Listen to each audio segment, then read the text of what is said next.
नाशिकमध्ये निवडणुकीच्या मतमोजणीला अद्याप सुरुवातच नाहीये. अपक्ष उमेदवार गोकुळ गीते यांनी आक्षेप घेतलेला आहे. आक्षेपावर निवडणूक निर्णय अधिकाऱ्यांसमोर सुनावणी सुरू आहे.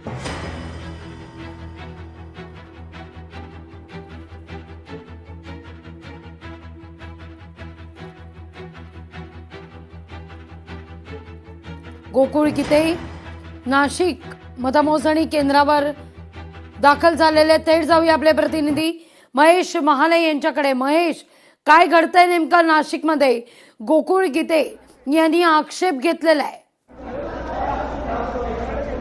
लागवी अगदी खरं आहे, गोकुळ गीते यांनी आक्षेप घेतला होता. त्यानंतर आता मतमोजणी प्रक्रियेला सुरुवात झाली. मात्र त्यानंतर मतदान केंद्रामध्ये गोंधळ झालेला आहे. अक्षरशः उमेदवारांमध्ये हाणामारी झाल्याची माहिती आहे ती समोर आलेली आहे. नरेंद्र दराडे आणि गोकुळ गीते यांच्यामध्ये हा प्रकार झालेला आहे. भांडणाचा प्रकार आतमध्ये मतमोजणीच्या वेळेस जो होता तो झालेला आहे आणि दोघं उमेदवार जे आहेत ते एकमेकांच्या अंगावर धावून गेल्याची जी माहिती आहे ती समोर आलेली आहे. सुरुवातीला जर आपण बघितलं तर मतमोजणीला खरं तर गोकुळ गीते यांनी आक्षेप घेतला होता. या घडीला सगळ्यात महत्वाची बातमी आपले प्रतिनिधी महेश महाले यांनी नाशिकवरून दिलेली आहे.